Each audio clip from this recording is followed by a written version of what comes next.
अस्सलाम वालेकुम नाज़रीन, डॉक्टर दानिश प्रोग्राम जवाब चाहिए के साथ हाजिर है। आज दो इशू पे बात करेंगे नाज़रीन, और दोनों के साथ क्लिप मौजूद है।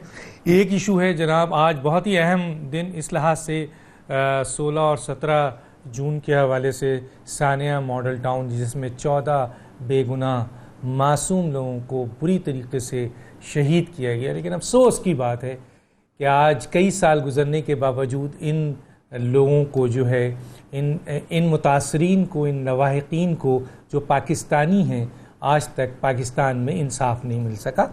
और इसके सिलसिले में हुकूमत भी खामोश, पैट की अहम लीडरशिप भी खामोश और अदालतें भी खामोश। दूसरा इशू मेरा क्रिकेट के ऊपर है कि ज़िल्लत आमेज़ शिकस्त पाकिस्तान को दो चार करने वाले इन लोगों का एहतसाब होना चाहिए। मेहमान मेरे आज के हैं अली मोहम्मद ख़ान साहब, वज़ीर मुमलिकत बराए पार्लिमानी अमूर। आपका बहुत शुक्रिया सर। मेरे साथ हैं बैरिस्टर दानियाल चौधरी, पाकिस्तान मुस्लिम लीग नून के। आपका बहुत शुक्रिया। एडवोकेट अज़हर सिद्दीक़ साहब माहिर क़ानून हैं, सीनियर वकील हैं। आपका बहुत शुक्रिया सर, आपने ज्वाइन किया। उमर रियाज़ अब्बासी साहब, एक दफ़ा और हमने दावत इसलिए दी है कि आप पैट की नुमाइंदगी हमेशा करते हैं और वाहिद हैं जिन्होंने हमेशा पैट की एक एक चीज़ के ऊपर बात की है। उमर रियाज़ अब्बासी साहब तज़कियाकार के तौर पर हैं। सबसे पहले उमर रियाज़ अब्बासी साहब के पास आने से पहले अली मोहम्मद ख़ान साहब की तरफ चला जाता हूँ मैं। अली मोहम्मद ख़ान साहब, क्या वजूहात है सर? माशाल्लाह अपोजिशन में जब आप थे, आप कई दफ़ा आप मॉडल टाउन गए, डॉक्टर तायुल क़ादरी से मिले और मॉडल टाउन के हवाले से आपके बड़े ज़बरदस्त बयानात हैं। तहरीक के साथियों ने आपका भरपूर साथ दिया इस हुकूमत के आने में, और जब आपके ख़िलाफ़ बहुत बड़ी रिएक्शंस हो रहा था। लेकिन आप भूल गए सर, 9 महीने में मॉडल टाउन के हवाले से हुकूमत का जो एक इंसाफ के लिए पुरजोर प्रोग्राम होना चाहिए था, जो कमिटमेंट थी आपकी, वो नज़र नहीं आ रही सर। क्यों? जी बिस्मिल्लाहिर्रहमानिर्रहीम। डॉक्टर साहब बहुत शुक्रिया। अल्लाहुम्मा सल्लि व सल्लिम मुबारक अला सय्यिदिना मोहम्मद रसूलुल्लाह सल्लल्लाहु अलैहि वसल्लम। देखिए डॉक्टर साहब, जो मॉडल टाउन का सानिया था वो पाकिस्तान की हालिया तारीख़ में एक बहुत ही घिनौना वाक़या था। मैं समझता हूँ कि पाकिस्तान की रियासत और हमारा जो अदालती निज़ाम है उसके लिए बहुत बड़ा चैलेंज था और है। उस वक्त इस पे आपने, हमने, हम सब ने आवाज़ उठाई, और ख़ासकर पाकिस्तान अवामी तहरीक ने। हमने डॉक्टर तारुल क़ादरी साहब का इसमें भरपूर साथ दिया, और जो धरना था तारुल क़ादरी साहब का, उसमें उनका एक मेजर पॉइंट यही था। मैं समझता हूँ कि उस वक्त की हुकूमत ने इसमें बहुत कोताही बरती, क्योंकि बहरहाल केस अब अदालतों में है। रियासत की तरफ से हुकूमत पाकिस्तान और हुकूमत पंजाब की तरफ से इसमें जो एक किरदार है वो तो हम अदा करेंगे और कर भी रहे हैं। अगर आप समझते हैं कि हुकूमत की तरफ से इसमें कोई सुकम है उसकी आप निशानदेही कर दें। वो मैं इंफॉर्मेशन जो है वज़ीर आला पंजाब और PM साहब की भी नॉलेज में ले आऊँगा। लेकिन जहाँ तक अदालत का एक आता है मामला, अगर अदालत का इशू है, अदालती मामला में तो हम इंटरफेयर नहीं कर सकते। हुकूमत जो है तो प्रोसिक्यूशन के लेवल पर अपना काम करती है। तो मैं ये समझता हूँ कि अगर उमर रियाज़ अब्बासी साहब भी तशरीफ़ फरमा हैं, हमारे भाई, और इकट्ठे हमने जद्दोजहद की है, तो ये अगर कोई पॉइंट आउट करना चाहते हैं, क्योंकि जहाँ तक मेरी नाक़िस मालूमात है, मैं यहाँ बताना चाहता हूँ सर, मैं एक सवाल रखना चाहता हूँ। देखिए सर, अदालतों में तो उस वक्त भी था जब आप अपोजिशन में थे। उस वक्त तो आप डॉक्टर तायुल क़ादरी से मिलते थे, आप पैट के तहरीकी कारकुनों को अपने जलसों में बुलाते थे, एहतजाज का हिस्सा लगाते थे, आप जो है मीटिंग्स करते थे और इन लोगों को इंसाफ के लिए अपनी पूरी सपोर्ट की बात करते थे। अब तो आपकी तरफ से, तो अदालतों में तो उस वक्त भी था, लेकिन सर अब आपकी तरफ से तो एक मीटिंग नहीं होती है, कॉल नहीं जाती है, आप पूछते तक नहीं है कि 17 जून गुजर गया है, 16 जून गुजर गया है, आपने हमारी हुकूमत के लिए बहुत कुछ किया है, तो हम आपके साथ खड़े हो जाएं, हम एहतजाज में शामिल हो जाएं। 300 जगह पे एहतजाज हुए, पैट कहाँ, PTI कहाँ थी? इमरान खान साहब कहाँ हैं जो बार बार पैट के वर्करों को अपने लिए मोबिलाइज करते रहे हैं? पहले भी अदालतों में था सर। मुख्तसर सर। डॉक्टर साहब, मैं समझता हूँ मैं समझता हूँ कि तहरीक इंसाफ ने और इमरान खान साहब ने, हमने अपनी बसात से बढ़कर उसमें किरदार अदा किया, और वो डॉक्टर साहब पे और उमर रियाज अब्बासी साहब उनकी जमात पे कोई आसान नहीं था। हमने अपना हक अदा किया था उस वक्त और अब भी करेंगे। लेकिन मैं समझता हूँ डॉक्टर साहब, जो शहबाज शरीफ साहब और उनकी हुकूमत थी, राना सनाउल्लाह साहब उस वक्त वज़ीर कानून थे, उनके हिस्से का बोझ आप हम पे ना डालें। उस वक्त जो एहतजाज था, बुनियादी तौर पे बहुत बड़ा एहतजाज इस बात पे हुआ था कि पहले तो उनका FIR उनकी रजिस्टर नहीं हो रही थी। एक बहुत बड़ी कुर्बानी के बाद जो हमने वहां धरने में हम सब ने दी, लेकिन खासकर जो शहादतें उसमें हुई, जो पैट के वर्कर्स ने तो बहुत ज्यादा कुर्बानियां दी। उसके बाद तो FIR दर्ज हुई। उसके बाद जो बाकी नशवी साहब की रिपोर्ट थी, उसको इम्प्लीमेंट करने के लिए हमने एक जदोजहद की। लेकिन मैं दोबारा आपको ये बता दूं कि उमर साहब मौजूद हैं, अगर ये निशानदही करें कि कहां पे पंजाब हुकूमत अब अपना एक किरदार अदा करे, क्योंकि जब बात अदालत पहुंच जाती है, उस वक्त तो हमारा केस ये था ना कि उस वक्त की हुकूमत ने उसको प्रोसिक्यूशन के जो रोल है उसमें कमजोरी दिखाई थी। लेकिन अब अपनी हुकूमत में आके मैं समझता हूँ इजहारी यकजहती तो कर सकते हैं, लेकिन एहतजाज हुकूमतों में नहीं होता, हुकूमतें एक्शन करती हैं। लेकिन मैं ये समझता हूँ कि दोबारा इसका मैं आपको इजहार करना चाहूंगा कि जहां तक मेरी मालूमात हैं, केस अदालत में है, वहां शायद हम अपना रोल अदा ना कर सकें, क्योंकि अदालत में तो ज़ाहिर अदालत ने फैसला करना होता है। लेकिन अगर दोबारा मैं तीसरी बार ये अर्ज करूंगा कि उमर साहब जिस जिस चीज की निशानदही करेंगे, तो हमारे तो भाई, हम तो कोलिशन पार्टनर एक जमाने में रहे और अब भी हमारी एक तरह से हम हलीफ हैं। तो अगर हमें ये बताएं तो इंशाल्लाह वी विल परस्यू दैट। ठीक है सर, मैं जरूर उनसे पूछ लेता हूं। उमर रियाज अब्बासी साहब, अदालतें खामोश, हुकूमत खामोश, पैट की आला क़यादतें खामोश हो गई सर। अब हमसे ये ना कहिएगा जिस तरह उन्होंने कहा कि केस जो है वो कोर्ट में है। केस कोर्ट में उस वक्त भी था जब आपने बड़े बड़े एहतजाज किए थे। और दूसरा एक और सवाल सर इसमें मैं ज़रूर करूँगा, अदालतों में इसको पॉइंट को रखते हुए सर इसका जवाब भी दीजिएगा, और दोनों को मुख्तसर, लेकिन मैं आपसे चाहूँगा कि सर करोड़ों रुपया आपको, अरबों रुपए आपको चंदा मिलता है, ज़कात मिलती है, पता नहीं क्या क्या मिलता है, लेकिन सर सानिया मॉडल टाउन जो आपके 14 तहरीकी साथी अपनी कायद के घर को और उनके लोगों को बचाते हुए शहीद हुए, सर ये पर्टिकुलर घर को बचाते हुए, और वहाँ पे जो लोग थे उनकी फैमिली, उनको बचाते हुए शहीद हुए, सर आप इतना पैसा इन्वेस्ट नहीं कर सकते इन पे कि आप पाकिस्तान की इंसाफ और पाकिस्तान के जस्टिस को समझते हैं कि यहाँ फेस वैल्यू बहुत इम्पॉर्टेंट होता है।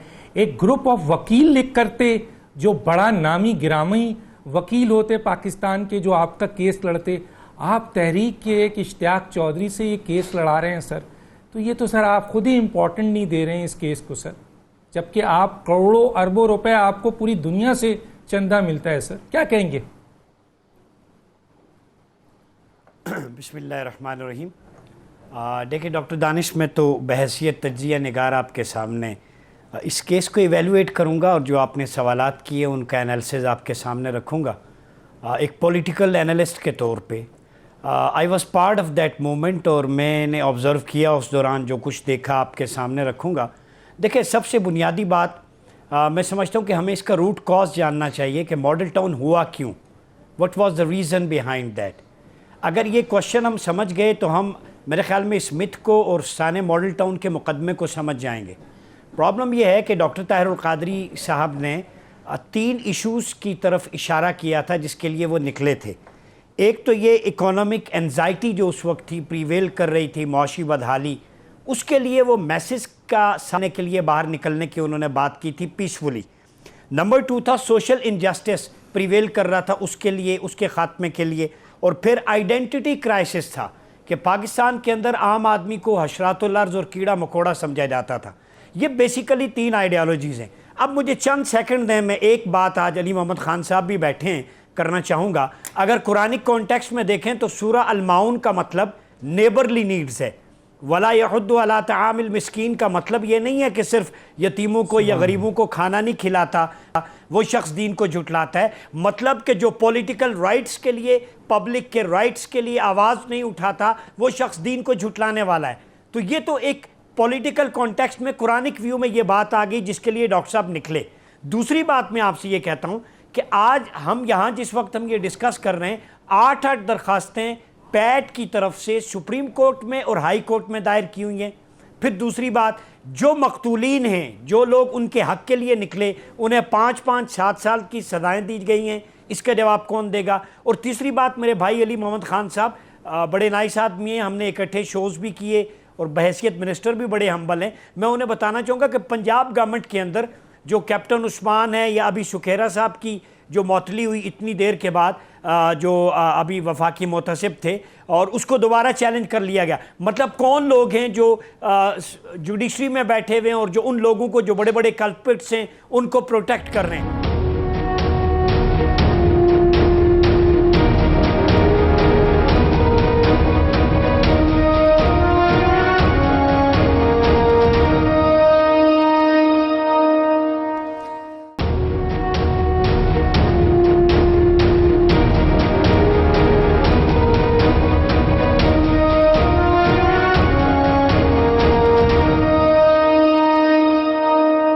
मॉडल टाउन के ऊपर क्या कहेंगे सर? अभी तक इंसाफ नहीं मिल सका है उन लोगों को, और मैंने कहा हुकूमत भी खामोश, अदालतें भी खामोश, पैट की लीडरशिप भी खामोश हो गई है। देखिए, मैंने अली साहब की भी बात बड़े इत्मीनान से सुनी और दूसरे भाई जो बैठे हैं इनकी भी सुनी। और आज मैं अगर अली साहब आज ये एक सबक दे रहे हैं और लोगों को बता रहे हैं कि अदालतों का एहतराम और किस तरह करना चाहिए, तो क्या उस टाइम उनको अदालतों पर एतबार नहीं था? उस टाइम ये वो लोग हैं जो उस टाइम अपने मुफाद के लिए एम्पायर की उंगली ढूंढ रहे थे।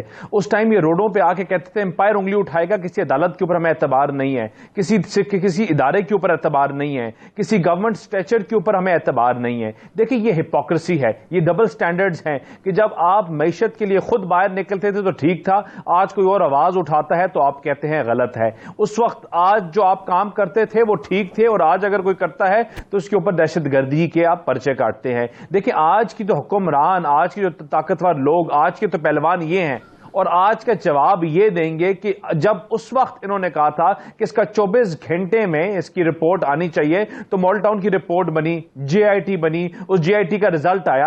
आज वो रिपोर्ट किधर है? आज वो बंदे किधर हैं? आज इनकी हुकूमत है, फेडरल में ये हैं, पंजाब में ये हैं, आज इनको जवाब देने चाहिए, लेकिन नहीं देंगे क्योंकि हिपोक्रेसी है, डबल स्टैंडर्ड्स हैं। With lot of respect for Ali साहब, लेकिन आज इनके अपने दोहरे मयार हैं। इनके दोहरे मयार कल भी थे, आज भी हैं। जब इनकी अपनी जात के ऊपर बात आती है तो ये बढ़ चढ़ के बाहर निकल के इनकी पार्टी बोलती है, लेकिन जब जातियात की बात खत्म हो जाती है, पार्टी के ऊपर खत्म हो जाती है, तो अली साहब जैसे कुछ लोग रह जाते हैं जो अपना बयानिया देते हैं और अपना नैरेटिव पेश करते हैं। पार्टी का नाम बयानिया आता है क्योंकि उस पार्टी के बयानिए को आज अली साहब नहीं चला रहे, फिरदौस आशिकवान चला रही है। उस बयानिए को आज ये नहीं चला रहे, आज बसरा साहब चला रहे हैं, आज पीपल्स पार्टी के मिनिस्टर्स चला रहे हैं, और आज वो लोग चला रहे हैं कि जो उस वक्त उन हुकूमतों के साथ थे, इनको गाली देते थे, आज वो इनके बयानिए की अक्कासी भी करते हैं, इनकी रिप्रेजेंटेशन भी करते हैं, और इनके माउथ पीसेस भी वही हैं। ठीक है, मैं जरा आ जाता हूं अजहर सिद्दीक साहब की तरफ।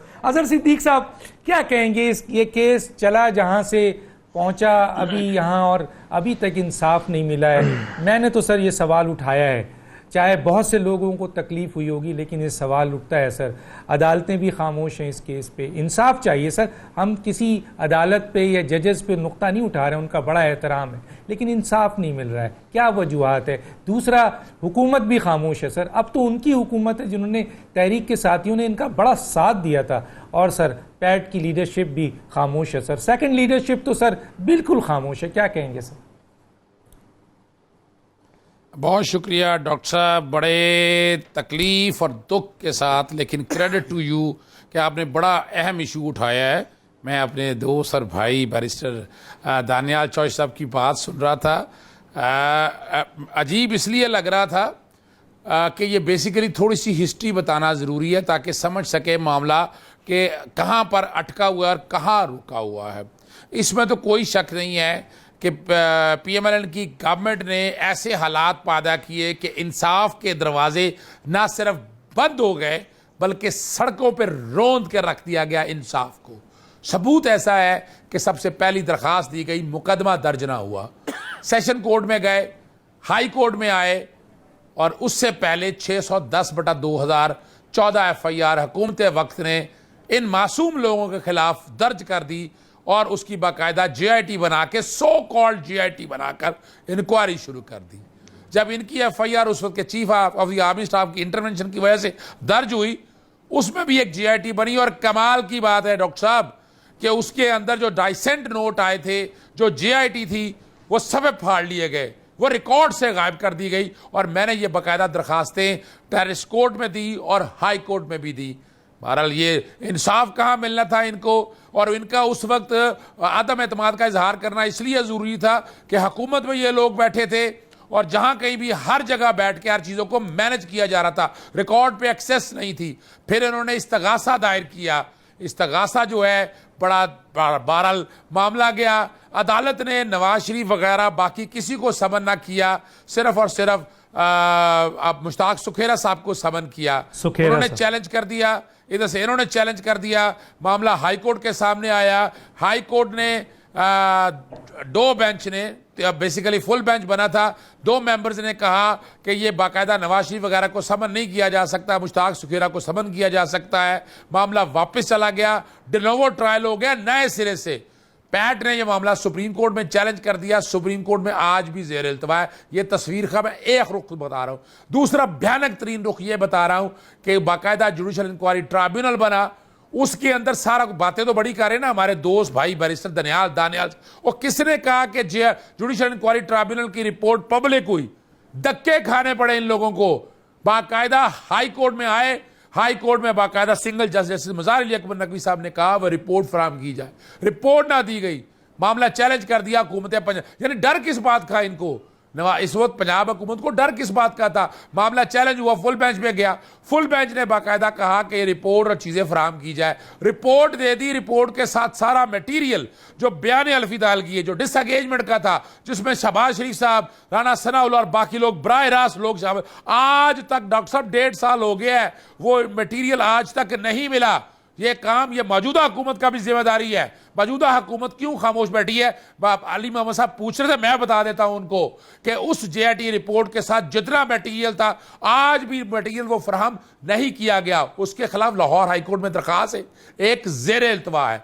अब आता है आगे, फिर क्रेडिट आता है उस चीफ जस्टिस को। उस चीफ जस्टिस को पूरी कौम याद रहेगी, लोगों का गिला रहेगा उसके ऊपर, लेकिन उसका नाम है जस्टिस साकिब निसार साहब। एक बच्ची बिस्मा रोती हुई, बिलखती हुई, जब वह जाती है रोती है, मेरी आंखों में आंसू है इस वक्त। चीफ जस्टिस का आप अंदाजा लगाए, कोर्ट में आंसू थे उस वक्त। उन्होंने उसकी बात सुनी, उस बच्ची की, बाकायदा मामले को उठाया, फुल लार्जर बेंच तश्कील दिया गया।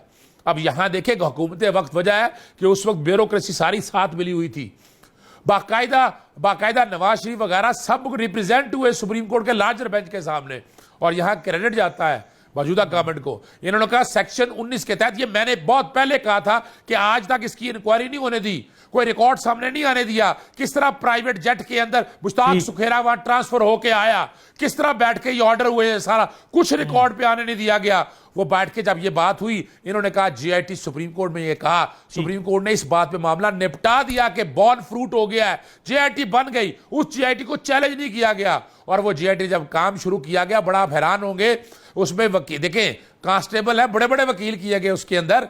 वो जिस दिन मामला खुला ना, ये भी तहकीक होनी चाहिए कि वो जो छोटे मोटे कांस्टेबलों के केस कौन लड़ रहा है। मेरे भाई कहीं, मेरे वकीलों को, दोस्तों को नाराजगी हो जाएगी इस बात के ऊपर।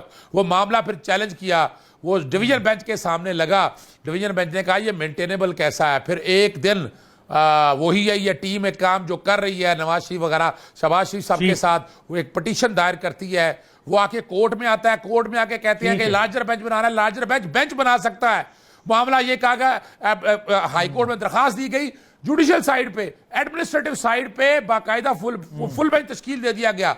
उन फुल बेंच को एडवोकेट जनरल पंजाब को सुना नहीं गया, एडवोकेट जनरल पंजाब को अपने ओहदे से इस्तीफा देना पड़ा। और ये वो तकलीफ है, मैंने बाकायदा चैलेंज की, मैंने वो ऑर्डर मांगा कि किस तरह चीफ जस्टिस को इख्तियार है फुल बेंच तश्कील देने का। उसके बारे में आज वो रेट आज भी लाहौर हाईकोर्ट में पेंडिंग है, एतराज के हवाले से वो मामला सुना नहीं गया। अब बात आगे आ जाता है कि इसी फैसले को सुप्रीम कोर्ट में भी चैलेंज कर दिया गया है। इस इशू बड़ा सीधा सा है, 2 काम अली मोहम्मद साहब कर दे।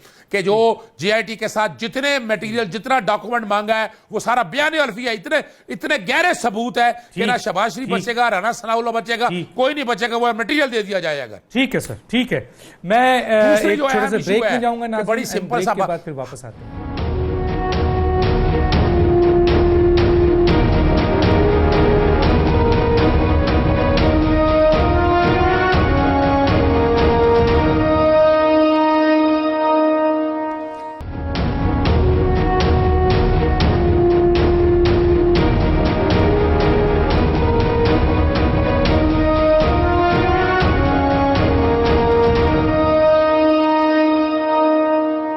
Welcome back. पाकिस्तान की जो टीम है वो मुसलसल वर्ल्ड कप से पहले 10 मैचेस उसने हारे हैं। जिल्लत आमेज शिकस्त पाकिस्तान को दी गई है इन खिलाड़ियों ने, और कहाँ थे रात को और किस तरह की ग्रुपिंग है। और ये सिलेक्टर जो है वो चीफ सिलेक्टर जो होता है वो एक दफ़ा मैच जो है वो जब खिलाड़ियों को सिलेक्ट कर देता है तो फिर उसका गेम अलग हो जाता है। ये चीफ सिलेक्टर पूरी दुनिया में घूमते हैं, चाहे जनूबी अफ्रीका जाए टीम, चाहे इंग्लैंड जाए, चाहे ऑस्ट्रेलिया जाए, चाहे कहीं जाए। इस इशू पे एक क्लिप, पहले मैं इरादा था कि मैं इस पर प्रोग्राम नहीं करूंगा, मुझे शर्म आ रही थी कि मैं क्या प्रोग्राम करूं। आज देखें बांग्लादेश ने 41.5 पे 321 को चेस कर लिया, वो भी उस वेस्ट इंडीज़ के खिलाफ जिसने आपको तकरीबन 100 के अंदर पैक कर दिया था। लेकिन देखें टीम, वो बांग्लादेश जिसको आपने लाइबिलिटीज समझ के पाकिस्तान से अलग कर दिया, इसके ऊपर बहुत बात हो सकती है।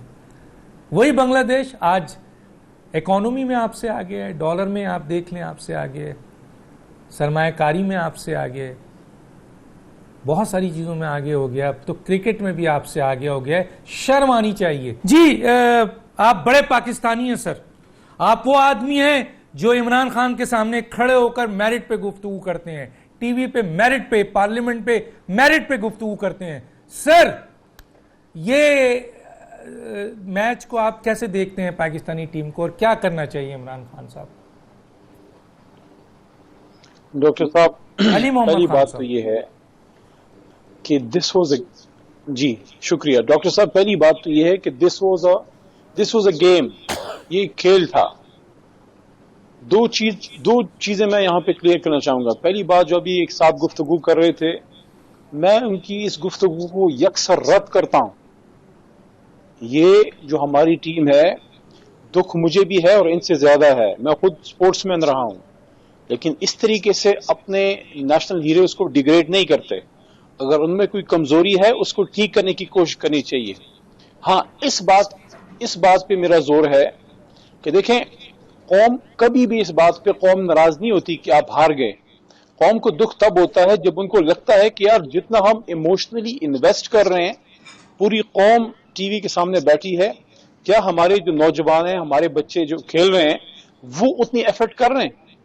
इमरान खान साहब के नीचे, वसीम भाई के नीचे, मियादाद साहब के नीचे और इंजमाम साहब के नीचे पाकिस्तान की टीम ने बेशुमार अपना मिसबा के नीचे बेशुमार मैच हमने जीते, बहुत से हारे भी, लेकिन वो हम फाइट करके हारते थे। जब आप फाइट करते हैं ना, वो कहते हैं गिरते हैं शहसवार ही मैदान जंग में। लेकिन कल के मैच पे जो बहुत गुस्सा या तकलीफ लोगों को पहुंची वो ये थी कि उस लेवल की एफर्ट नजर नहीं आई। तो इसमें ये एक चीज है कि वो लोग जो एफर्ट करते हैं और वो उस तरह परफॉर्म नहीं करते, एक दिन 0 पे आउट होंगे, अगले दिन सेंचुरी कर लेंगे। लेकिन मेरा सवाल ये है, और ये सवाल थोड़ा सा फिर उसको ब्रॉडर भी करेंगे, क्रिकेट पे, स्पोर्ट्स पे रख के थोड़ा पॉलिटिक्स और उस तरफ भी मैं ले जाना चाहूंगा कि वो लोग जिनको ये झंडा मिलता है पाकिस्तान का, चाहे मेरी तरह वजारत का हो, अल्लाह का एहसान है, या किसी को स्पोर्ट्स का, क्रिकेट का आपको ग्रीन कैप मिलता है, सवाल यह है कि क्या आपको उस झंडे के मिलने और जिम्मेदारी का एहसास है?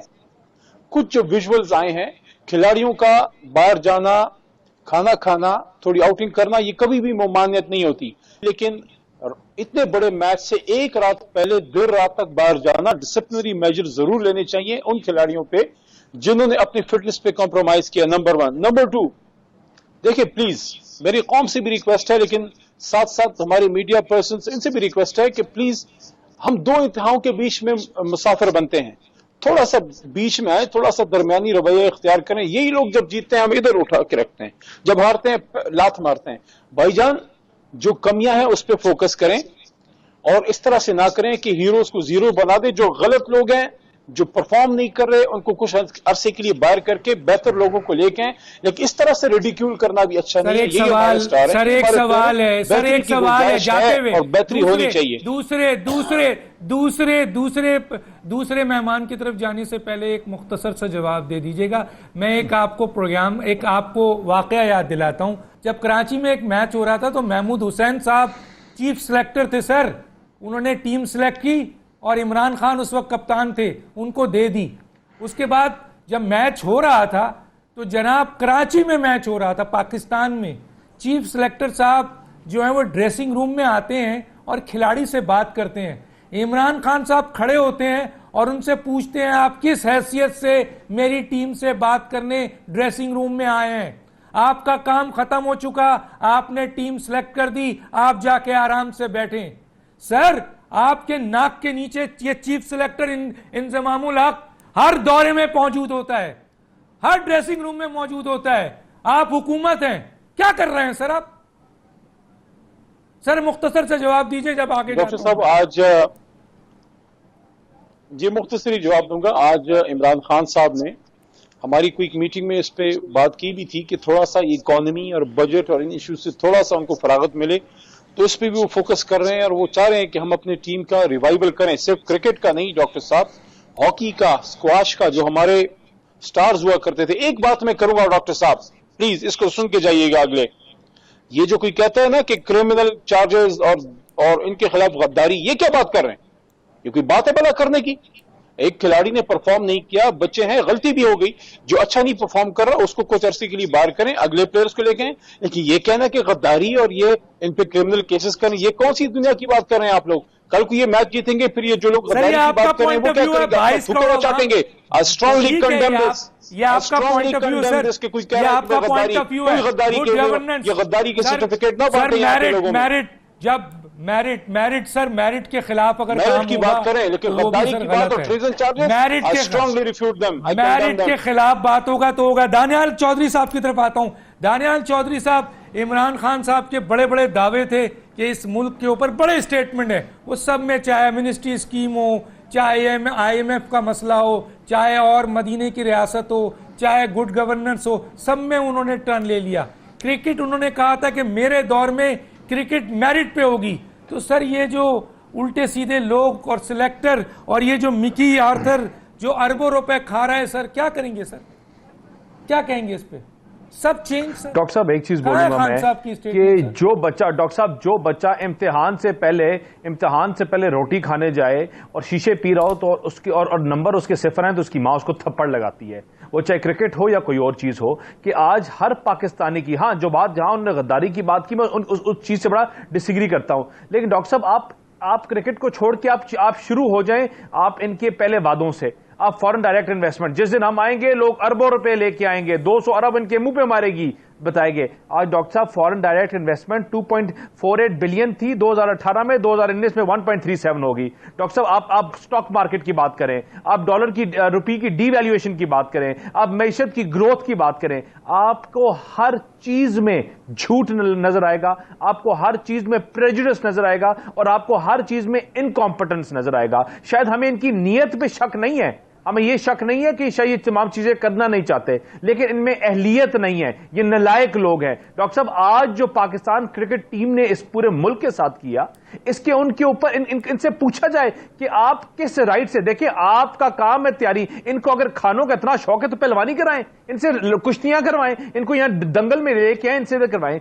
आपका sportsman, they are paid to play, they're paid to perform, they're paid to stand up like stars and fit stars। इनके तोंद निकले में इनको भागा नहीं जा रहा, इनको मैच की पॉलिसी नहीं पता, इनको रूल्स बनाने का तरीका नहीं पता, इनको टीम को चलाने का तरीका नहीं पता। तो डॉक्टर साहब ये कौम सवालिया और निशान नहीं उठाएगी तो फिर क्या करेगी? इसको पैसे आप अपने ये इमरान खान साहब या नवाज शरीफ साहब या कोई और अपने जेब से नहीं देता, ये सरकारी फंड से, ये अवाम का पैसा जाता है, ये लोग टैक्सेस के पैसे जाते हैं। और लोग फिर सवाल करते हैं भाई जो बजट में आप उनको एलोकेशन क्वेश्चन करते हो, आपकी ये कॉम्पिटेंस है, आपकी ये अहलियत है इन लोगों की कि जो अपने चक्रों में आप इनके खाली ब्लड टेस्ट ले लेते डॉक्टर साहब, आज आपको सामने आ जाता कि इनकी असल हकीकत क्या है। I am very disappointed in my, देखिए हमसे ज्यादा पाकिस्तानी कोई नहीं है, हम प्यार करते हैं, इनको सर पे बैठाते हैं, इनको चूमते हैं, इन स्टार्स के झंडे लेके इनकी इस्तकबाल करते हैं, लेकिन इनका भी काम है कि जब आज तक आप इनको देख लेना कि आप, जिनका भी काम है कि अपनी परफॉर्मेंस के ऊपर बात करें, अपनी परफॉर्मेंस से नजर आए।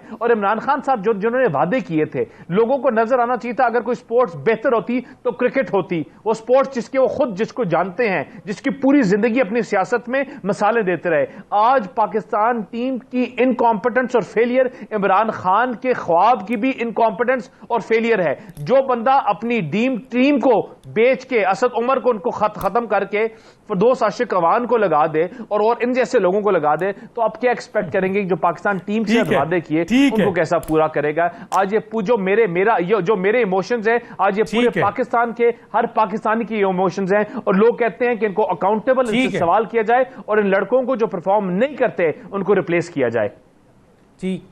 ठीक है। माजी में एक बड़ा जस्टिस का केस हुआ था जिसमें बहुत लोगों को फिक्स किया गया था कि इन्होंने जो है वो पाकिस्तान को, क्या वो गद्दारी नहीं है कि जब आप पाकिस्तान की इज्जत को, झंडे को आप जो है वो बेच दें? वो तो जस्टिस साहब ने किया था ना। खेल तो खेल होता है भाई, पाकिस्तान की टीम साबित हुआ है कि वो इसमें इन्वॉल्व रही है, बड़े बड़े नाम है, बड़े बड़े नाम है। एक छोटा सा ब्रेक पे वापस आते हैं।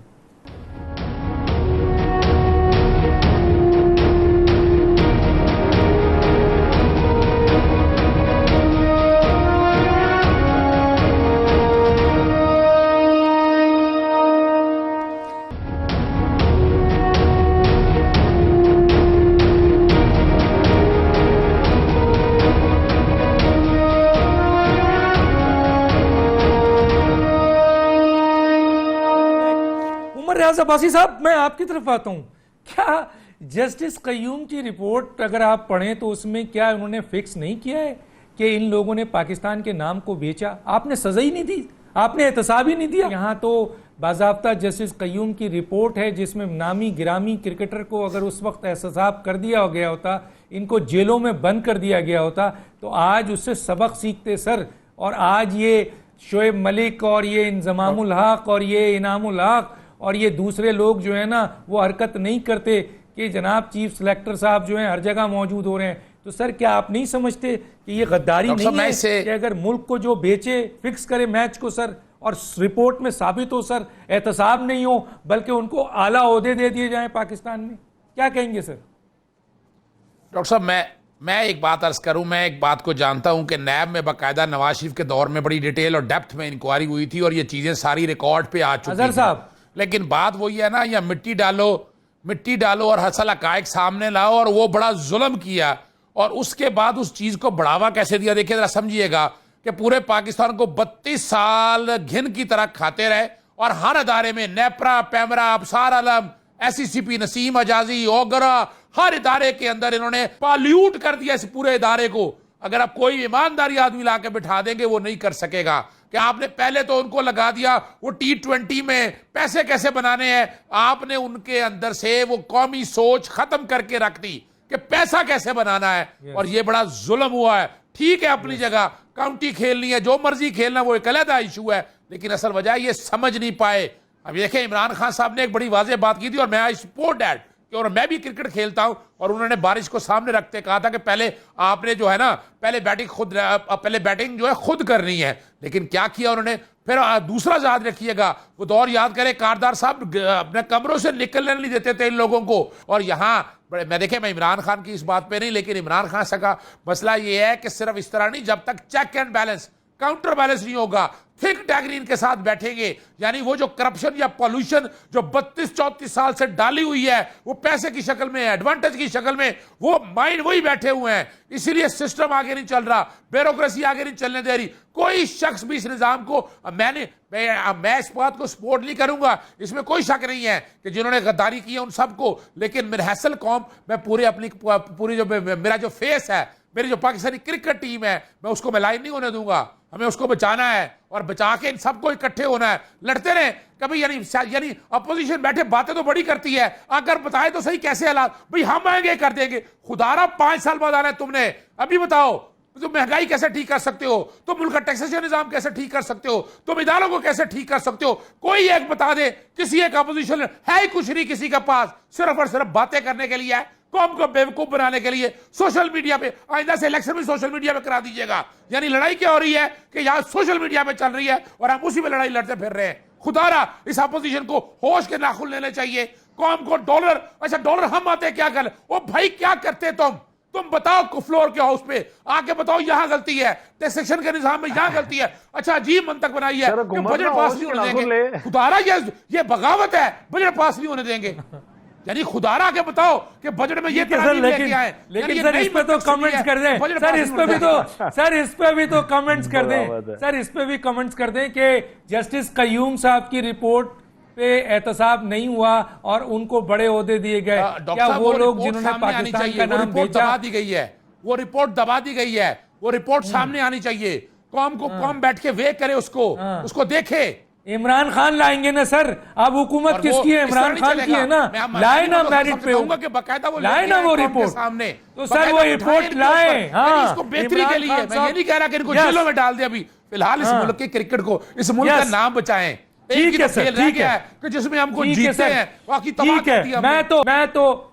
मैं तो इमरान खान से कहूंगा कि इसकी वाकई क्रिमिनल इंक्वायरी की जाए और उस रिपोर्ट को जो जस्टिस कयूम की रिपोर्ट है जिसमें उन्होंने बताया था कि जिन पाकिस्तानी खिलाड़ियों ने पाकिस्तान को बेचा है उनके खिलाफ कार्रवाई होनी चाहिए। इमरान खान साहब आप तो करें, आप तो क्रिकेट को समझते हैं, आपसे उम्मीद की जाती है कि वो रिपोर्ट पब्लिक भी करें और उस पर एहतसाब भी करें। अगर नहीं किया तो वही वाली बात आएगी कि आप बोलते तो अपोजिशन में कुछ और हैं, यू टर्न इतनी तेजी से लेते हैं कि लोग अब आपकी बातों पर एतबार नहीं करते हैं। डॉक्टर दानिश को याद दीजिए। अल्लाह हाफिज।